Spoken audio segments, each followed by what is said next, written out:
Hello, ladies and gentlemen. How are you doing out there? Welcome back. It feels good to be back. Welcome back over here to Peppy's Point of View. I'm your favorite R&B host, your favorite R&B historian, your favorite music critic, Peppy. That's right. And we're doing it different. We're doing it Peppy style, okay? Which means it's a brand new Peppy, right? No holds barred this time around. I know in the past when I would do these videos and everything like that, I would I would knowingly hold back. I really would. But this time around, I'm saying, you know what? Let's not hold back anymore. Let's go ahead on. You done got to the point where now you're just really comfortable in your own vibe and your own skin and all of that stuff. To the point now, it's just like, hey, just go ahead on and do Peppy. So that's what I'm doing today. For those of you out there who have missed me, and hopefully I've been missed a little bit, I've been busy working behind the scenes on some things that I'm looking forward to bringing to the forefront. Right now, I'm learning. You just can't tell everybody what you're doing. You just can't show everybody what you're doing, right? But trust me, there are some things that I'm working on that I've been working on diligently, and I'm looking forward to bringing those to the forefront. And here's another thing too that I'm thinking about. I am very excited about what I'm doing right now, and that is I'm talking about my favorite group. You guys know by now, In Vogue, Unvogue is my favorite group. It's just what it is, hands down. And it feels refreshing that I'm coming right back around to In Vogue again, because In Vogue is the group that really started all of this. And I might talk to you guys about how that all got started. I wasn't intentionally trying to become, I guess, what people would call a YouTuber, or now maybe an influencer, or whatever the terminology is for what we do on these social media platforms. That was not my intention. Actually, I was in the process of, starting my business, 2020, 2019, 2020. And as I was collaborating with some people, I had a consultant and everything, and everyone, was suggesting that I need to have a social media presence while I was getting ready to launch, my business, and build up some excitement around it. Well, I talk about that later, but that's how I kind of transition over here into these YouTube streets and these social media streets. So having said all of that, I love music. Like I said, I can do this in the top of from just the top of my head, right? And so it feels good to come back around and to land back on In Vogue. And I know a lot of people have been talking about, In Vogue. Ronna Bennett has, made her exit out of the group, and it looks like this is a permanent exit. I'm going to talk about that. We're going to talk about a whole lot of things when it comes to In Vogue, because there's just so much to cover. And I'm not just talking about, gossip, behind the scenes type things. No, I'm just talking about all of the things that this group, there's so many layers, so many, ways that we can, add things, take away things, and we could talk about In Vogue, for forever. That's how much they have made such an impact in the music industry, or in entertainment, period. Let's get right into it, because I'm long-winded, as you guys know. I'm going to inform you right now, yes, this is scripted, the first part of this. So I'm going to, like, as I said, I'm doing things differently, and I've gotten off script already. But what I'm going to do is I'm going to focus on the script that I have put together, and then we're going to kind of wing it, right? Okay. And these two gentlemen right here, Thomas McElroy and Denzil Foster, I think it's only, right to start this out with them. I wanted to actually talk about them a long time ago, and I never got around to really talking about them. And we need to talk about Tommy and Denny.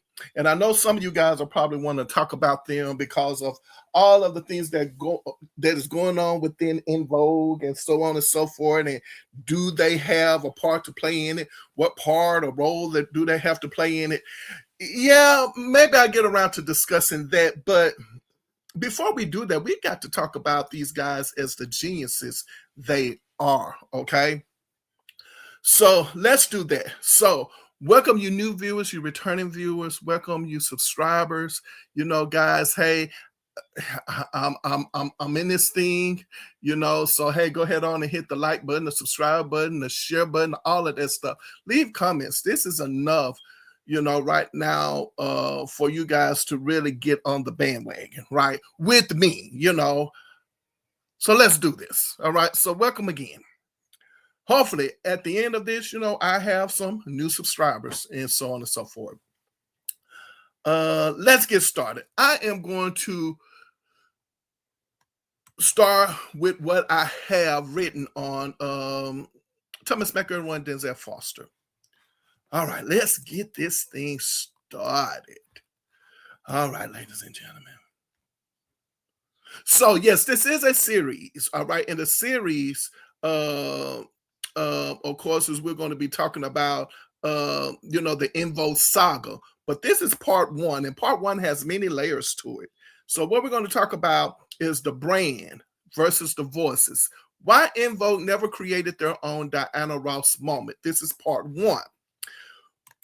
And what we're going to talk about when it comes to Thomas McElroy and Denzil Foster right now is we're going to talk about the girl group they still can't replicate. How Thomas McElroy, Denzil Foster, and In Vogue created an untouchable formula. Now, that in it and of itself is enough for everyone to jump in right now and start talking about, oh, no, Escape is better than In Vogue, Destiny's Child is better than all of them, I like SWV, I like TLC, I like the Spice Girls, I like the Supremes, I like the Pointer Sisters, I like Sister Sledge, I like Climax. Do you see where I'm going with this? So that in it of itself is enough to get a lot of people to talk. But what I want to do is I want to talk about what Thomas McElroy and Denzil Foster created and why I still say 36 years, right? 30 plus years later, and we still have yet to have anyone to recreate, you know, this In Vogue formula. And it's almost kind of like, what do you call it when a business has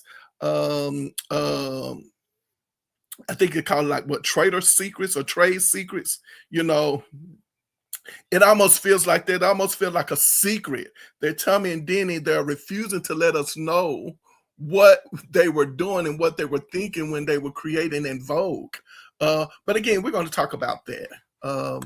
Maybe even in this article that I've written. So the sound they still can't replicate. The untouchable formula of Thomas McElroy, Denzil Foster, and In Vogue. There are certain producers in the music industry whose names automatically become attached to a sound, a movement, or an era. Teddy Riley gave the industry New Jack Swing. Jimmy Jam and Terry Lewis helped define the Minneapolis sound. L.A. Reid and Babyface created a signature blend of polished R&B and crossover pop. Missy Elliott and Timbaland changed the entire rhythm structure of modern music. Dr. Dre reshaped hip-hop sonically. Jermaine Dupri built a hit-making empire. But somehow, Thomas McElroy and Denzil Foster are still not discussed with the same level of reverence, despite creating one of the most untouchable formulas the music industry has ever seen. And the proof is standing right in front of everybody. In Vogue. They didn't just create a group, they rebuilt the entire blueprint. Before In Vogue arrived in 1990, Thomas McElroy and Denzil Foster had already been laying the foundation. You can hear the DNA as far back as Club Nouveau's Life, Love, and Pain in 1986. The production was already there. The hard drum programming, the funk grooves, the layered harmonies, the street soul, the polished attitude, the Bay Area edge. And let's be clear, people love to place everything under the New Jack Swing umbrella now, but Foster and McElroy was experimenting with hip-hop rhythms, funk bass lines, and sophisticated R&B arrangements before the industry even knew what to call it. What they were building was bigger than a trend. They were studying the entire vocal group landscape. They studied what worked. They studied what failed. They studied image.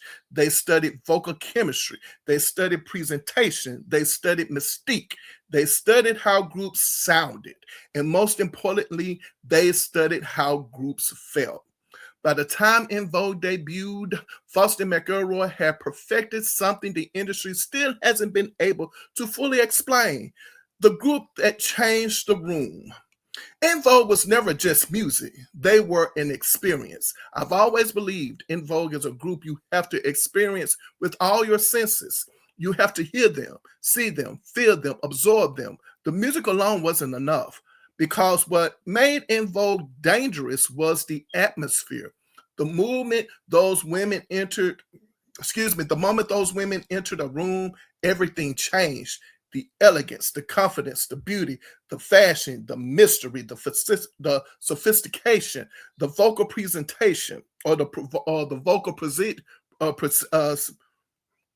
precision, before they even opened their mouths, the energy shifted, and then the music hit.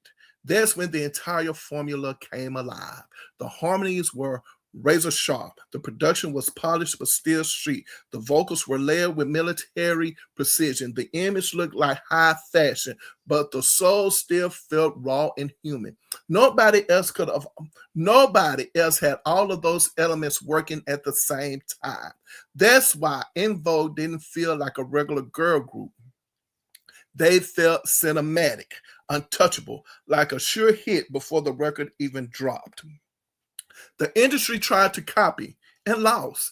Executives and producers spent years pretending they were not trying to replicate En Vogue.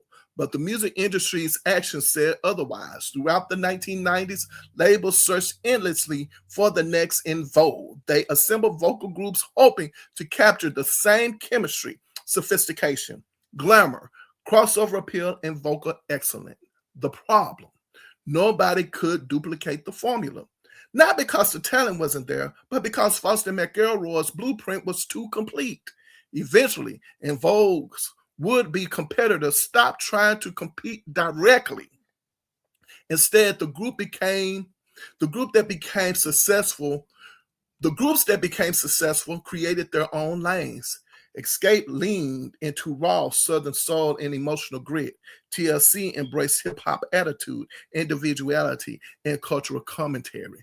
SWV focused on street-oriented harmonies and relatable vulnerability. Destiny's Child built their brand around precision, empowerment, and contemporary pop and R&B evolution. And diehard En Vogue fans will quickly remind people that Destiny's Child went directly into the En Vogue camp by recruiting Frank Gaston Jr. to help sharpen their image, stage presentation, and choreography. Many fans also point to the decision to push Beyonce further into the lead position as one of the moves that elevated Destiny's Child into another level of superstardom. Yet, even at the height of their success, Destiny's Child still openly gave En Vogue their flowers, because even they understood the truth. En Vogue was never a formula that could be copied. They were the formula everybody studied, the secret sauce they still can't explain. That's what makes Thomas McElroy and Denzil Foster so fascinating. Even now, decades later, people still cannot fully explain why the En Vogue formula worked as flawlessly as it did. It almost feels like a secret sauce the producers never fully revealed. Maybe it was the balance. Maybe it was the discipline. Maybe it was the understanding of female group dynamics. Maybe it was the production. Maybe it was the image. Maybe it was the mystique. Truthfully, it was probably all of it at once, because Foster and McElroy weren't simply producing songs, they were producing moments, atmosphere, energy, desire, aspirational black glamour, musical precision. And once audiences experienced it, there was no going backward. That is why En Vogue became more than a successful girl group. they became a dynasty. And Thomas McElroy and Denzil Foster deserves to be recognized, not simply as producers behind hit records, but as visionary architects who permanently changed the structure, presentation, and psychology of the modern vocal group. The industry may have moved on from trying to recreate in Vogue, but the truth is simple. They stopped trying because they realized they couldn't. Yes, ladies and gentlemen, we are talking about Thomas McElroy and Denzil Foster, ladies and gentlemen. Again, as I said to you guys before, uh, what we're doing, or rather what I am doing, and I hope that you come along for the ride, is that we're talking about En Vogue in this saga, right? Uh, Members leaving, coming back, leaving, coming back, and all of this stuff that's in between, that's happening. And I'm going to give a shout out to the En Vogue craze as well. I am a part of well, how can I put it? I follow. Yeah, there you go. I follow the En Vogue craze, and whoever is over there is one of the administrator or the administrator of the page has so graciously, allowed everyone to post in on the Facebook page. And having said all of that, I started posting things over there, and then I was like, okay, let me run this back and start posting some things on my Facebook page as well. And so you can find this again over on the En Vogue Craze website. My Facebook, the En Vogue Craze Facebook page, and my Facebook page, Kareem Jones, at the moment. And of course, it's me, because you'll see Pepe's point of view picture in the background of the logo in the background on that page. So that's how you know it's me. But anyway, having said all of that, let's talk. We're going to get into talking about these guys, all right? Because let me slow down, because this is when I'm winging it now, okay? I gave y'all this first 10 minutes of scripted commentary, for those of y'all who need something to follow. But let me change it up. That's what I'm going to do. Then how about I start from the top and just throw some things in there? How about that? So let's look at Thomas McElroy and Denzil Foster as producers, right? Now, I remember these guys growing up, of course, with Club Nouveau. I remember them. I remember the Timex Social Club, and when these guys came along the scene, I mean, they really came out hard. I mean, I think they had, maybe every single, right, on that album was released for the most part. Why You Treat Me So Bad, Heavy on My Mind, Jealousy. Oh gosh. Oh God. Hold on, y'all. Hold on. Because I don't have it in front of me. I might need to go over there and look at this. Why You Treat Me So Bad? Jealousy. Heavy on My Mind. Lean on Me. Let Me Go. And there's another one that I can't think of. But I think for the most part, they had 4 singles that were pretty much top 10 hits, right? The album goes platinum. I might need to go over here. Let me go over here real quick while I'm doing this. And the album, eventually goes platinum, right? And so that album alone was like, a surefire hit. It really was. And, heavy rotation, in my neck of the woods. It was heavily played. And what I like most about the group, even though the music was, good, and I like the music, but I also like the singing. I believe it's Valerie Watson is her name, but I think she has a different last name now, Club Nouveau. I think she has a different last name now, but for the most part, hold on, you guys. I know I should have been over here on this page before I got there. Hold on, let me slow down. So let me see. Club Nouveau, the album, Love, Life, and Pain. Let me see. What songs? Jealousy, situation number 9. That's it. Jealousy, situation number 9. Lean on me. Why you treat me so bad? Let me go and heavy on my mind. Okay, yeah, I think they were all singles. The songs that I just listed. And as I said, this album was definitely like really major. You're talking about, you have a surefire hit. I'm going to tell you, this is how you know you have a surefire hit. The songs are not only played on the radio, right? But when you have a song that is not only played on the radio, the video is in heavy rotation, right? But say, for instance, if you leave a house, you leave your home, right? And you go somewhere. Maybe you go down the street. Maybe you go to the convenience store. Maybe you go over to someone else's house. How you know you have a surefire hit is when you leave your house playing that music and you go somewhere else and the music is being played. That's how you know you have a surefire hit, right? That's how you know. That's how I look at the Club Nouveau Love, Life, and Pain album. I mean, you couldn't go anywhere without hearing those songs, and everybody was singing them. People were playing them, right? You know, these are the type of songs that you hear in barbecues. You're cleaning up. You're washing your car to these songs. Like, you're doing all of these things, and then you're doing something else to them too. But, as far as I guess you can say, Let Me Go is concerned, right? And so that's how you know that you definitely have a hit on your hands. So it's hard to believe that these guys have not been able to carve out their rightful place in this music industry producer, songwriter kind of well, let's just say in the rooms. How about that? In the rooms, in the conference rooms, okay, of other producers and songwriters and these other record companies, right? I have a theory about that. But they go on to create that, and then to have Tony, right, at the beginning of their career, right? And then to go on and then create in Vogue.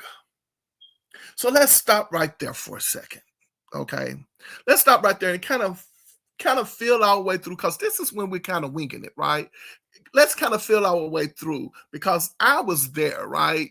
For those of you who are probably, new members to Like and In Vogue, like right now, 2000, we got 2020 was 6. So if we got a 26-year-old right now who is listening to me, you're going to be like, huh? Well, I know this in Vogue, yes, but we're talking about, I don't want to say it like this, but we might as well say it, the original 4, right? Terry, Cindy, Dawn, and Maxine.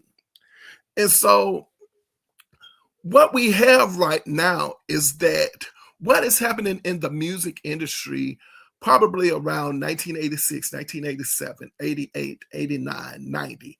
What is happening at this point in time in the music industry is that you are seeing producers, not singers, okay? But you're seeing that it's becoming a producer's market for sure, right? The competition is very keen. I mean, not only are you looking for good songs, you're looking for an even better artist. And then you find that better artist. Now you're looking for those better songs. So it becomes a producer's market, a songwriter's market. When we can say in the past it was a songwriter's market, right? Because what was maybe like in the 60s and the 70s, you call them singer-songwriters. So, you had these artists who were singer-songwriters, maybe like in the 70s. I think I would say in the 70s era, 70s era, maybe early 80s, but then on up to, let's say, 1986, it becomes a producer's market. And then what you're seeing, or whether I'm going to go by me, what I'm seeing is that I'm seeing those same producers be artists themselves. So not only are they competing as artists with these artists, out there, but they also are competing as producers. So these guys or these singers well, let's call them producers. These producers are wearing many hats right now, right? They're wearing the producer's hat. They're wearing the artist hat. And what I like most about it, because people tend to, not, well, I guess I'm not going to say downplay it. Oh, let me change that. People tend to hype it up now when we talk about, let's say, someone like a Jimmy Jam or Terry Lewis had a Perspective Records, and L.A. Reid and Babyface had the Face record. Now we tend to hype those things up. It's definitely nostalgia. It's definitely embedded in history. But what we have also too is another thing. For those of us who actually saw these things emerge, like we were there in real time.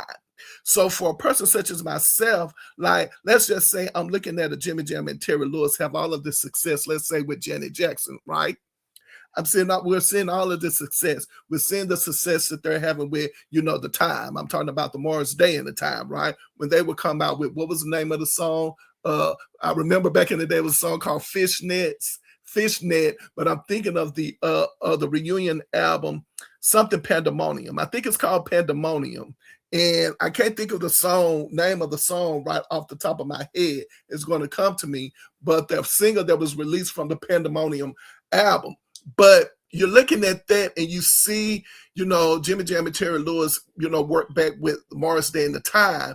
And then before you know it, you look up and you're like, oh, wait a minute, Jimmy Jam and Terry Lewis, they have Perspective Records. So it goes from Flight Time Studios, Flight Time Productions to Perspective Records. So now what you're seeing with these producers is that they're getting these production deals, right? So they're getting these production deals, and then some of these producers are actually going up another level from production deals to, record distribution, right? Same thing with L.A. Reid and Babyface. Of course, like I said, I think the Sounds of Blackness, don't quote me on this. I'm just going, like I said, I'm pulling from the top of my head and from what I can remember based off from, my own personal experiences. I recall Perspective Records, and I think the Sounds of Blackness was the first group. It could have been low key, with the song I Got a Thing for You, but I think it was the Sounds of Blackness. For sure, L.A. Reid and Babyface, when they all of a sudden emerged with LaFace Records, it was Damian Dane with Exclusivity. Bear with me because I'm going somewhere. So for a person such as myself, who is definitely following Thomas McElroy and Denzil Foster's career, right? I'm looking like, oh, okay. Two Tough Enough Productions. Like, I am sitting by waiting. Like, I'm like, oh my gosh, like these guys have in Vogue, Two Tough Enough Productions, and then I'm gonna skip up a little bit and I'm gonna say 1992, the fucking Divas album comes out, and I mean it's definitely a bop, right? So I'm saying to myself, like, I know for sure these two, Foster and McElroy, is going to come out with Two Tough Enough records. I'm just sitting back waiting, and it doesn't happen. Okay, so again, we're talking about these guys now simply as producers. Now, what is this? Why? How is it? And I'm asking a question, and I have a theory. How is it that these guys who is responsible for definitely putting in the marketplace, the music, in the music industry, coming in with something fresh, something new, to the point where everybody jumps on the bandwagon and try to recreate what they have created, failing miserably. Like, you guys, I'm here to tell you, and hold on, slow down, Pepe, slow down. You got time. Don't go too fast. Jump on the bandwagon, fail miserably, right? But give us great music at the same time. So hold on, wait a minute, Pepe. What are you saying? Are you saying, did you just say what I said? Because it sounds like you're contradicting yourself. You're saying that, wait a minute, they failed miserably, these other producers and these other groups, but yet they gave us great music. Of course they did. Because again, it still is a producer's market. Pretty much, I'm going to say for sure 1988. 1988, you could say it started with, let's just say Teddy Riley. It's fine. That's who we give it to. So let's give it to Teddy Riley, right? We're going to clap for Teddy Riley. We're going to give it to Teddy Riley and say, you know what? Hey, 1988, New Jack Swing sound comes in, a whole new genre of music coming in, how you produce the music, so on and so forth. And we're going to give it to Teddy Riley. But at the same time, what I'm also saying is that, how is it that, well, let me hold on, scratch that. We're talking about the great songs. Let me stay there. We're talking about the great songs, and that, yes, they're giving us great songs because it's a producer's market. And they're trying to come up with these, new artists. And the record companies are, throwing a lot of money people way. These producers' ways to come out, to go out and get these artists in, to sign them to production deals. And as a result, signing them, to the record company as well. And so you get these artists, and I'm just throwing some names out there just to throw them out. I remember when the Cover Girls came out again after In Vogue released their album, the Cover Girls. They came out with an album the single remake of Rolls Royce, Wishing on a Star, and I'm looking like, oh, I see what the Cover Girls are doing. They're doing that In Vogue thing. Okay, it's working. I like it. Yeah, the Cover Girls. You look at them, you go like, oh, okay. The other group to come out, I still say today, Ex-Girlfriend. I'm still saying my theory is the reason why Ex-Girlfriend, again, did not do well when it came to their success. And I've heard some of the ladies say, they got kind of confused in the shuffle. Are we, glamorous? Are we going to wear these dresses? Or are we going to wear these comeback boots? Yes, that was a little thrown off as well. But the first thing is that they immediately came out comparing themselves to In Vogue and coming from In Vogue's crowd. And you have to understand something. What I said before, In Vogue is a group with all of your senses. Like these ladies pulls you in for whatever reason. When you hear them, it's like, okay, we hear them. And I'm talking about not seeing them. But it's like, okay, yeah, okay. Yeah, she sound good. And then all of a sudden you turn around and you see her. You're like, you sing and you look good. You know what I'm saying? Oh, you sing, you look good, and you move like that. Right? Oh, this is y'all concept. This is, you see what I'm saying? Like it all just starts to pull together. So In Vogue, it's like that full course meal. You got to eat all of it, And so a group such as Ex-Girlfriend, when they came out, I never forget, they were on Video Soul, I believe, or was it Video LP? But I do know one thing for sure. Because y'all already, if you know me, you already know I was definitely watching television back in the day like that. I remember Sherry Carter introducing these ladies and said that if In Vogue was born to sing, Ex-Girlfriend was singing before In Vogue's birth. That just totally threw me off. I'm like, how can you say that about In Vogue? Like, you guys, y'all just knew y'all ain't even had the success In Vogue has had. And all of a sudden, you coming out in 1991 saying you coming for these ladies. Like, these ladies did not come out trying to claim a crown. We crowned them. We crowned In Vogue. The public did. When we saw them, the ladies would be quick to say, y'all tagged us as an a cappella group. We just knew we sound good, right? So, Thomas McElroy and Denzil Foster looking for ladies who could really sing, right? And they were able to find those ladies who could actually really sing and then sing lead. And then the way they blended together, the ladies sound like a choir, right? You know what I'm saying? Like they sound like a choir. Like, it took us back to that nostalgia, because you also have to understand, for us, we are familiar with a cappella, and I'm talking about those of us who are now, let's just say 40 plus.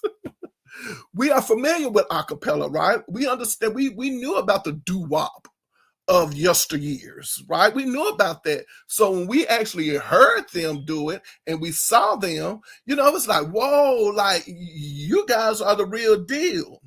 Like you're not faking it. So that's another thing about In Vogue. The formula is, we could say right now, the formula is, it's nothing fake about it. There's nothing gimmicky about In Vogue, right? And if you also look at En Vogue, there's another thing about En Vogue that people take for granted. And I don't know what their wardrobes, their wardrobe budget is, right? The ladies came out and they were saying, "Oh, we didn't have that much money for X, Y, and Z," right? So we don't know their wardrobe budget. As a matter of fact, I think I've heard one or two of the ladies say back in the day that the black dresses that you see, that Tommy and Denny are responsible for those black dresses financially. I think they, purchased those dresses on their credit card or something like that to get them, if I understand correctly. But anyway, let's just go back to the black dresses for a second. I mean, you can easily look at those dresses and go, "Oh, that they look good in the dresses, very curvy, right? They look good in the dresses." But at the same time, there's nothing about these ladies that says, "Hey, over the top," right? It's not over the top. They're not dressing like they are, draped in $50,000 gowns, right? Okay, and wearing jewelry that costs $200,000 and $300,000. Or let's just say, let's take that back. They're not wearing $200,000 and $300,000 gowns and wearing $1 million jewelry.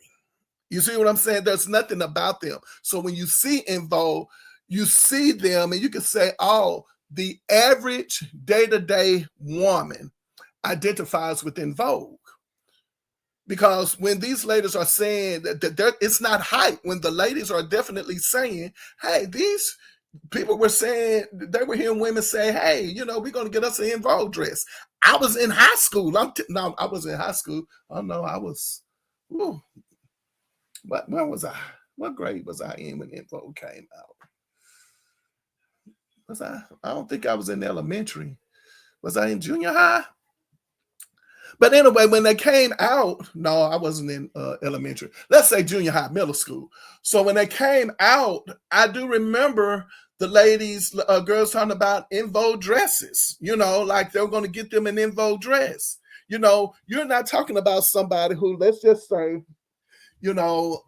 I don't know what it was like, let's say back in Diana Ross days. I don't know if somebody was like saying, "Oh, I have to get, that Diana Ross dress." I don't know anything about that. I don't know if anybody's saying, "Oh, I need to dress like Beyonce, and wear Beyonce." But I do know for a fact that, again, my loving, no, I know for a fact the En Vogue hold on dresses and the En Vogue giving them something he can feel dresses. I do know women were literally saying, "I want those dresses." Kind of like my sister when Toni Braxton came out and she was like, "I'm going to get my hair cut like Toni Braxton." The next thing I know, my sister comes home and I mean, she does not have any hair on her head, just about. You see what I'm saying? It was kind of like, the Caucasian girls wanted to look like Madonna, and dress like Madonna. That was trending back then. So there was a part of En Vogue that was, tangible. You can actually, like I said, touch. You can identify with them on that level. And when they are then being interviewed, they are approachable. Approachable in the sense that, you can talk to them and they are aware of their talent, right? Definitely aware of their talent. Know that they can sing, but they're not coming off like, "Oh, well, we're better than the Supremes." Oh, really? Y'all calling us the Supremes of the 90s? And you fail to realize that there was a girl group before En Vogue called the Good Girls, who were on Motown Records, being called the Supremes of the 90s at the same time. And I'm here to tell you that the Good Girls, when they first came out with "Your Sweetness Is My Weakness," "Your Sweetness," we were all on the Good Girls. Oh yes, we were loving the Good Girls. Their choreography was very high energy. They sing well. They look good. They had all the qualities. The Good Girls. And then Vogue came along, and I'm here to tell you, any girl group that came out at the time En Vogue came out, once Hold On hit, it's like all of those girls groups disappeared, and everybody's focus was on En Vogue for the most part, right? And I think that's the reason why it was, but I know I kind of skipped over the place, and I'm sorry about that, because now let me kind of wind back, because I am at the 39-minute mark, and I don't want to be too long on this, but we're going to take our time too, because I don't want to rush Thomas McElroy and Denzil Foster, because these guys definitely need to be talked about. But what you have is that these guys are becoming producers, like, and they have proof of concept. Club Nouveau, Tony, and En Vogue. But let's stop for a second, right? Let's stop, because I don't want to, as I said, rush, because I'm going off script, but I want to pull myself back in. Allow me to take a deep breath. So around, I think it was 19. Hold on. Let me go back and look. Where I'm going is Alexander O'Neal. So there's Alexander O'Neal, I believe. Isn't it Alexander O'Neal? Alexander O'Neal, and I think it's 1991. Bear with me, I hope. As I said, I'm trying to stay in one spot, because I don't want nothing to shut down on me. Yes, I just want to make sure. So 1991, Alexander O'Neal. And Jimmy Jam and Terry Lewis, if I understand correctly, it would have to be, I would like to think that Jimmy Jam and Terry Lewis probably reached out to Tommy and Denny, all right? Because they show up on the album with a song called Midnight Run. Forget whether or not if you like the song or not, if the song was a hit or not. That's not where we're going. But where I am going with it is that how is it that the ball was dropped with these guys? Now, I'm going to say something that, might start some controversy, and Thomas McElroy and Denzil Foster probably go like, huh? What is he? What is he talking about? Or they could easily go like, well, we never thought about it that way either. Say something. And I want you guys to go like, just brace yourself with what I'm about to say. I want you to receive it, all right? I want you to receive it. Now, Dawn Robinson has criticized publicly, right? It's not allegedly, like she's doing it, has criticized management, okay? Their management. Yes. Y'all making me tired. Let me go in here, because hey, listen here. It's just commentary. It's just my opinion. You know what I'm saying? I'm just doing something that, I just like doing. It is what it is. I mean, no, no harm, no foul, right? But I'm doing, let me hit the ledge button. Let me see. Allegedly, Dawn Robinson has been stating her opinion. We don't know if it's fact or not, about how she feels about management, what was going on in Vogue, how Tommy and Denny handled En Vogue. You see where I'm going? Right?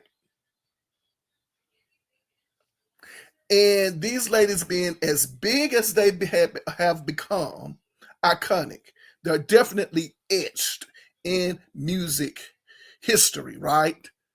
No denying. But why not Tommy and Denny? So now, if Dawn is criticizing management, and if management is the same management that Tommy and Denny had, then could it be management dropped the ball with Tommy and Denny as well? Oh Lord, just save it. Tommy, Denny, I know you guys. Listen here. Let me just bear with me. Tommy and Denny, the ball was dropped with them as well. Let me paint a picture for you. Like I said, we're doing this Peppy style. Now I'm just gonna start saying the things that have, been in my head that I normally don't say and hold back because, I don't want people to take my stuff and run with it. But that's all right. I know I said it here first. Right, so I'm gonna be like the other YouTubers. No, you did not hear that. You did not come up. This is not your idea. That's my idea. I'm gonna start acting like the other YouTubers. That's why I've been holding back. So if anybody say this, I ain't never heard nobody say this before. So it's like nobody was complimenting Maxine Jones until I started complimenting Maxine Jones on her, singing the bottom. Everybody was excluding Maxine Jones and saying she was, this, and then I started saying now Maxine is the glue to the group as far as that's in Vogue sound. And so here we are. I'm saying, yes, I am saying my opinion based off from what I am seeing. Tommy and Denny's management dropped the ball with them. You're talking about a duo here, a production duo. And you see this trend happening. And you mean to tell me no one guided Tommy and Denny to say, wait a minute, you were on to something here. How can we use In Vogue to catapult your career as well? See, you remember I told you I used to cringe when I would hear Terry or anybody else in the group, give a shout out to Tommy and Denny, the group's founders, and it felt like kind of forced because they always mention their name, but nobody, no, but I don't feel the same way when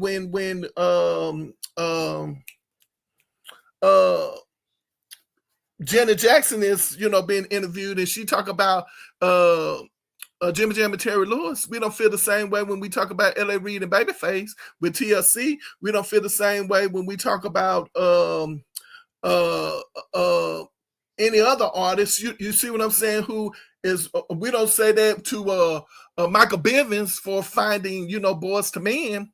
See, for me, looking back, I would have been like, hey, Tommy and Denny, we need to jump on the bandwagon with you guys. Like, we need to really put you guys out there. And Tommy and Denny probably got a lot of work behind the scenes, for, what they was able to do with In Vogue, because I would look up and I would see their credits on certain television shows. And I'll be like, oh, okay, that's Tommy and Denny. That's, those are guys who, founded In Vogue. But while they did have a production deal, why didn't they get a record deal? Why didn't they? I'm talking about like a distribution deal.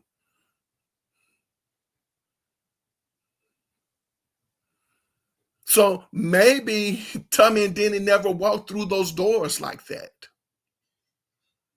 Maybe that's the reason why they're not given that kind of credit. Maybe they didn't have, someone guiding them, through that.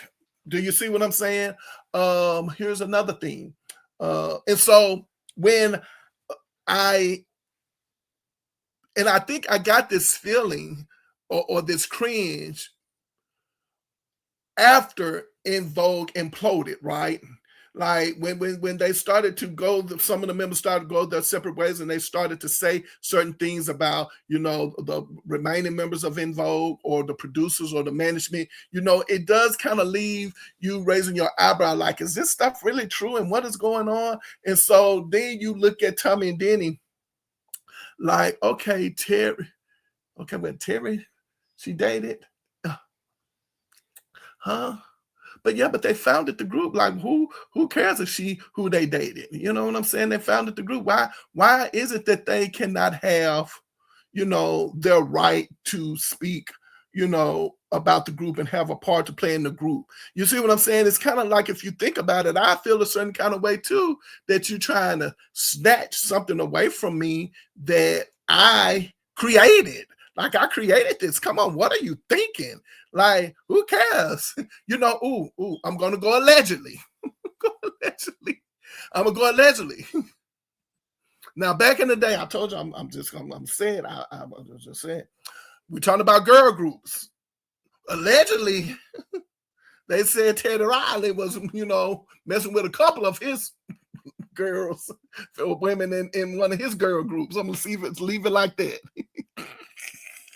And we still praise Teddy Riley as the New Jack Swing creator. So why is it that if who did she? Was it Denny? See, I don't see. That's how much I care about it. I think it's Denny. I think they said it's Denny that Terry dated, right? Like, who cares if he dated Terry or not? You know what I'm saying? Like, he created in Vogue. It's like, come on now, like, what? This is not really making any sense.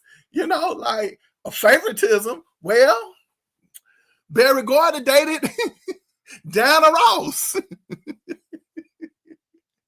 You know what I'm saying? Like, he dated Diana Ross. Like, I'm not going to say it's not fair. That's not the part I'm talking about. I'm not talking about the business part of it, but I am talking about, like, hey, just because I dated her and just because I did what I did with her does not mean that you can take away from what I created. Like, are you really?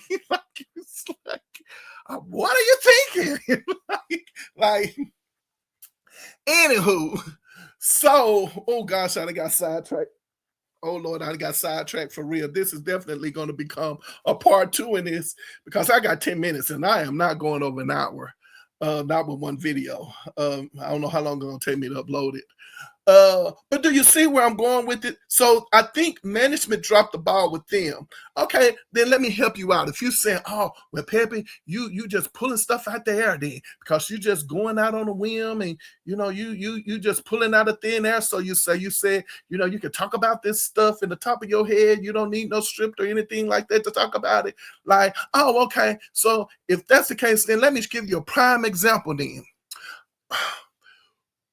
When Janet Jackson was performing, when she first showed up and was performing Control, right? I think that was the first single, right, was Control. Who's that in the background with her? Jimmy Jam and Terry Lewis.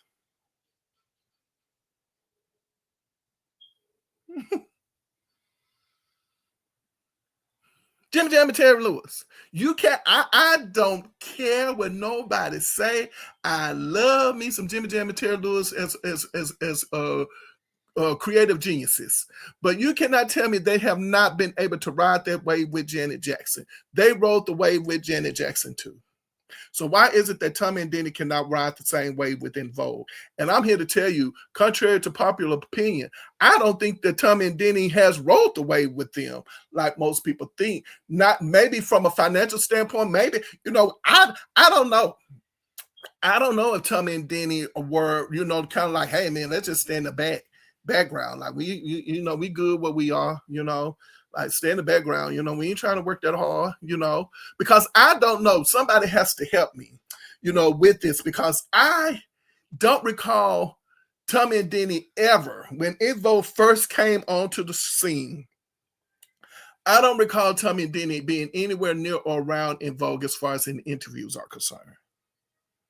I'm talking about like front and center, like there, saying yes, we are behind Club Nouveau, and we work with Tony, and now we got our new girl group out. Like, you didn't see them behind the scene playing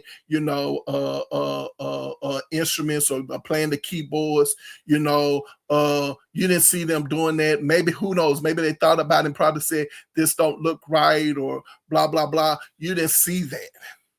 You didn't see that with them, right? You didn't.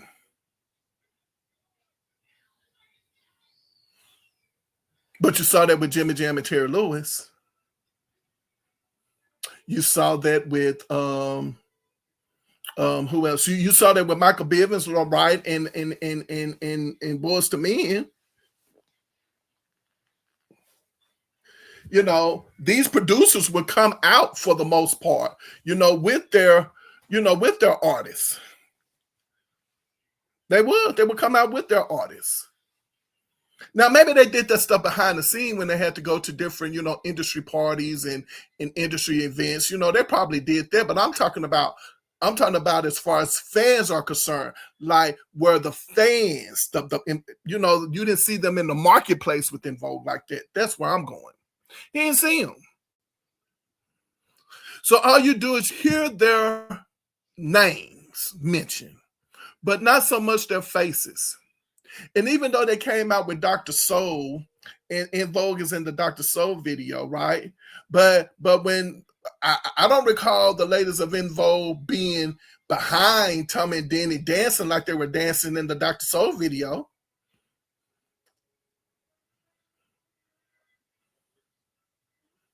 As a matter of fact,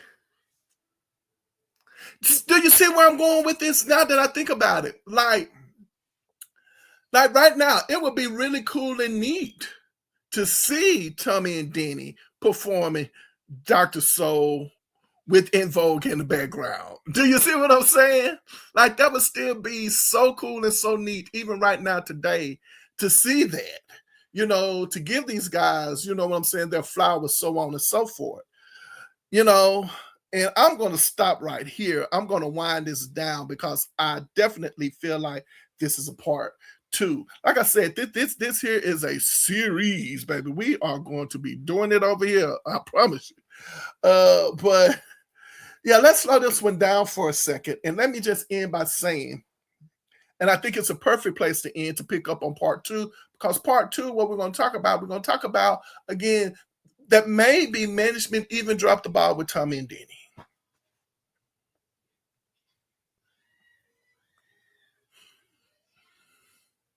Like right now, when I was putting this together, and I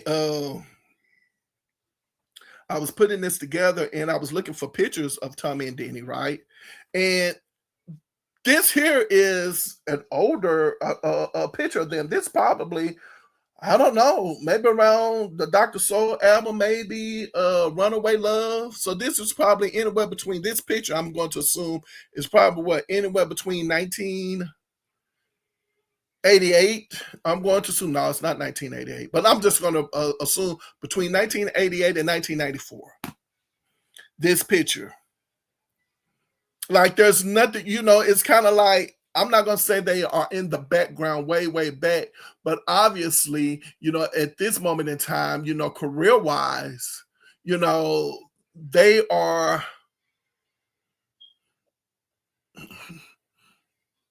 maybe they have just hit their, hit the sweet spot where they are just probably comfortable in. But I'm talking about from a career standpoint, you just don't, like I said, you don't see these guys. You just don't. But anyway, if you have made it this far, I want to say thank you guys so much for hanging out with me. Oh, Lord. Like I said, I haven't done this in so long. You know what? I almost forgot my groove. But you know what? Thank you for hanging out with me. If you like the commentary, don't forget to hit the like button, the subscribe button, the share button. Definitely share it. Subscribe. Let everybody who that over here, Peppy's Point of View, we are definitely talking about, our old school R&B. We got some good commentary over here. And also remember, that I love you and God loves you best. And I look forward to seeing you next video. And until then, you should know what to do by now. All right. Take care of yourselves.